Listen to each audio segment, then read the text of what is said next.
Alright, welcome back to the Crash Bandicoot replay. Today I'm going to be doing a bit of backtracking onto one of the stages I previously visited and a stage that I've unlocked using one of the keys that I got from the Cortex Bonus Round. So first of all I'm going to go off to, of course, Jungle Rollers in order to obtain the gem that needed the green gem, which I got from the Lost City, by the way. So, honestly, I'm just going to... Now, in terms of those stinky skunks, wouldn't it be great if I actually put Darkside Phil's head on it? It makes so much sense, considering that he actually hated stinky skunks. Even though he himself is a skunk. Called Darkside Skunk. Dark Skunk Phil, or more like. Anyway, back with the game. Here's the green gem that I couldn't... Here's the gem that would enable me to get those boxes I missed previously. And what a better way than to actually have 3 bonus live boxes. Well, unfortunately, I'm going to be honest with you. I couldn't get to that previously because I need that green gem from the Lost City. But then again, more of the coloured gems are from, of course, none other than Cortex Island. And I just comboed those skunks. Got a lot of Wumper through as well. Wow. Double explosion. So, of course, there is a lot of obtainable... You can obtain most of the coloured gems in the stages themselves without the usage of the coloured gems. But then there are a couple of them that need another coloured gem in order to get to them. Might as well call it coloured gemception, I believe. And those Venus flytraps never stood a chance. Okay, we're gonna get that cut. Let's get that gem, shall we? There's that 9th gem, and I'll see you guys for when I get on with that unlocked stage. Alright, so now that I've got to... Now, we all know what the unlocked stage is. It's another hog level, called Whole Hog.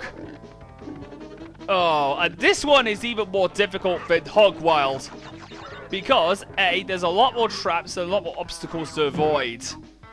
And this one definitely takes the cake. And then, some of the boxes cannot be broken because of collision detection. Like that! Ah! That looks like I had to die because I missed that box. But then again, there was... However, I will give the stage credit. There's only one checkpoint in the stage.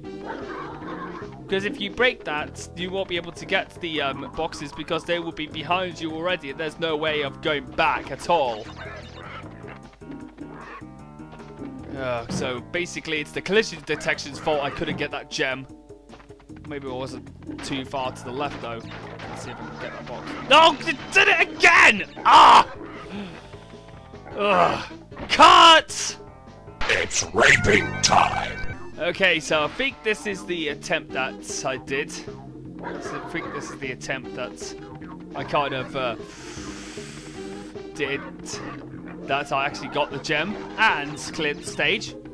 Ugh. That box is awkward to break. It's that one. I think it's the box that is on the left there. And I finally got it. I think once the hog steps on it, you'll be able to break it. And that kind of is annoying though. Alright, it's a checkpoint, so best to get through it in one piece, I suppose. Fuck off, villager. Seriously, you're nothing more than a thorn in my side. Oh, I love this song. It's definitely one of my favourites in the soundtrack.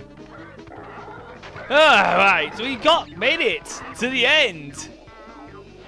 So, of course, we're off to, of course, another perfect. And we got our 10th gem. Ka-chink! Perfectio! Bravado El Dorado! I was a bit distracted. That's why I delayed pressing the X button on the controller, but... Anyway, with that being said, let's move back into Cortex Island, shall we? We've got 2 gems, both clear ones, and we're on our way to getting the onto the next step, back to Cortex Island. where unfortunately the Torna token, or of course the gem, doesn't even save the level. So, be back in a minute. Alright, so we're back after I had to clear the heavy machinery again in order to get Cortex Power unlocked. But this pretty much proves the save system is really inconsistent. Not only because not only is my life count will go back down to 5, but because it won't certain levels won't unlock, which kind of pisses me off. But anyway, welcome to Cortex Power.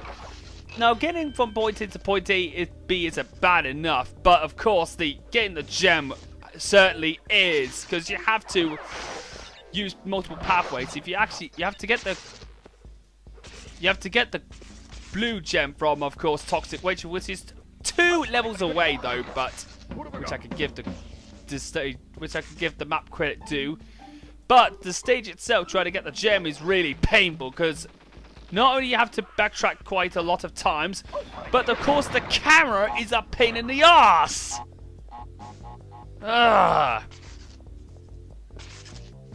You'll see when I eventually get the gem.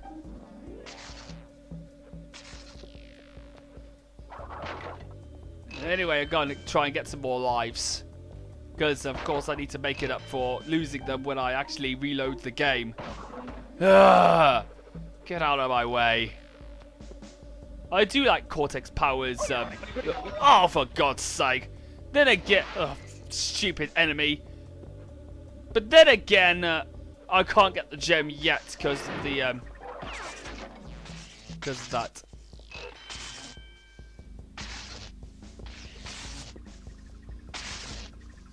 Got to beware of those hot pipes.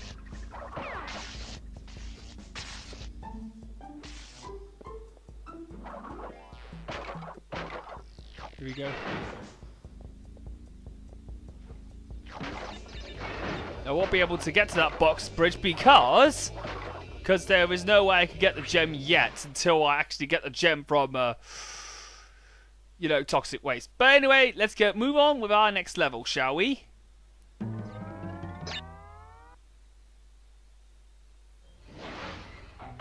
Alright, we are off to the generator room now. And honestly, this one isn't too bad of a level compared with Cortex Power when trying to get for the gem. But some of the platforming can be a bit, you know, tight, too, you know, rough at times. But when it comes to actually jumping off, doing certain, you know, tight jumps and avoiding enemies, and that is just where this is where things start to get really, you know, hectic. And before anybody asks, yes, I've actually done the Torna bonus round, so basically I won't be able...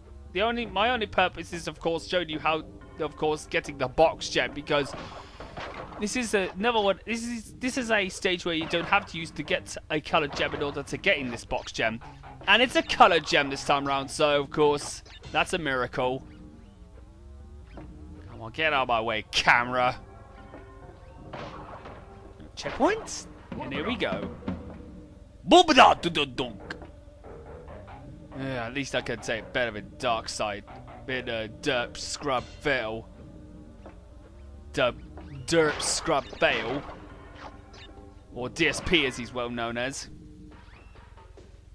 Well, looking at Dark Side Phil's let's play of this game, he absolutely made the game look harder than it did. And that's just saying it a lot, because I know this game is possibly the hardest of the original trilogy, but mostly because of the D-pad controls and because some of the platforming and some of the, you know, stage designs can kind of get a little annoying though. Right, wait for that thing to go. That one is definitely the toughest of the 3.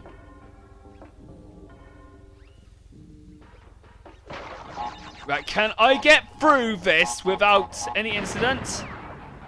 How did I manage to avoid that?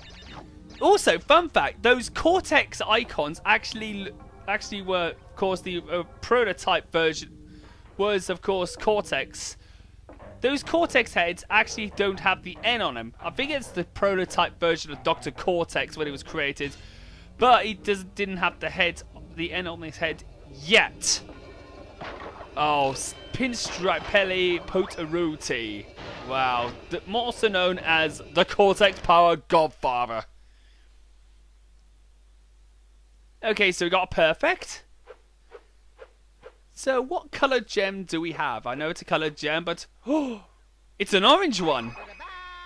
Da-da-da, indeed, Crash. Why, it's save. And once it's saved, we can continue.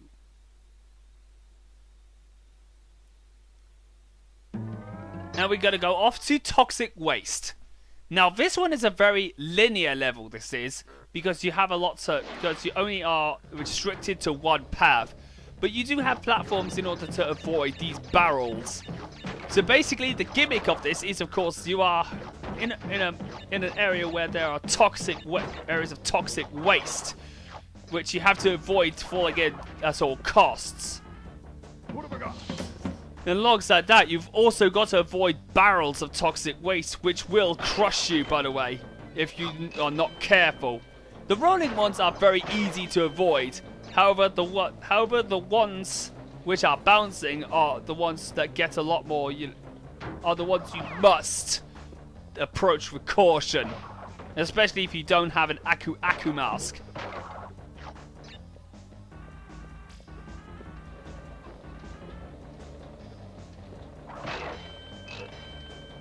So got two Tawna tokens.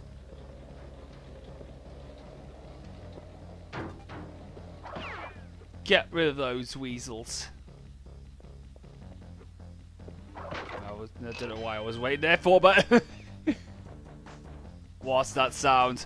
Oh shit! Bouncing barrels. Bonk, bonk, bonk. That missed me entirely. Thank you.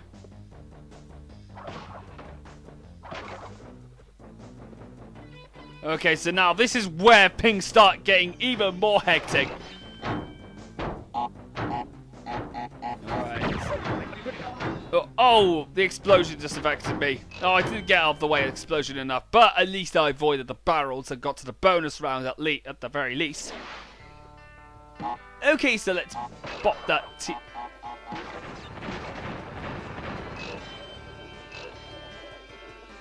Alright, we've done it. We got another save point. 63% complete. So far, so good. So we've got 10 levels yet to complete, and of course 15 gems yet to attain, and another key to get. Oh, I've got to watch out for all of those barrels. Whoa!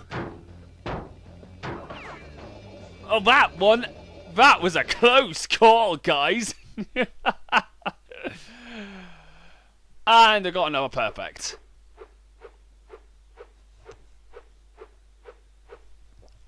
Wow, 2 coloured gems in one part.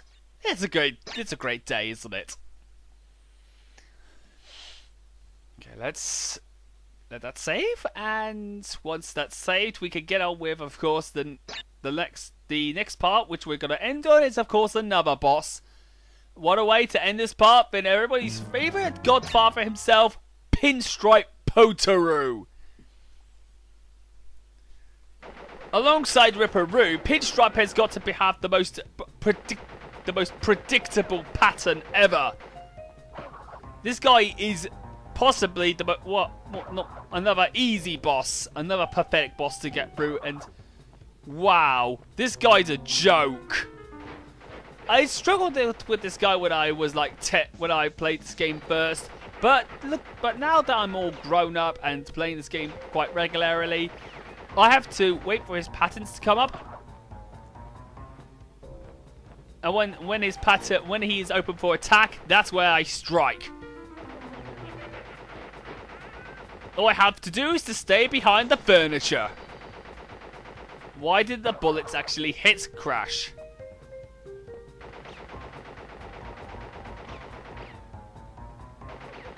We got one more. And that stops the generator, and now Cortex Power is down. for good. I shut his operations down and Cortex is gonna be mad at me. But I don't bloody care. So with that being said, I'll see you guys in the next part for when I take on 2 of the hardest levels of the game. And one that I am absolutely rage upon. As well as going through some other parts of Cortex Island. With that being said, and of course backtracking as well. So I'll see you guys in part 6 of the Crash Bandicoot replay.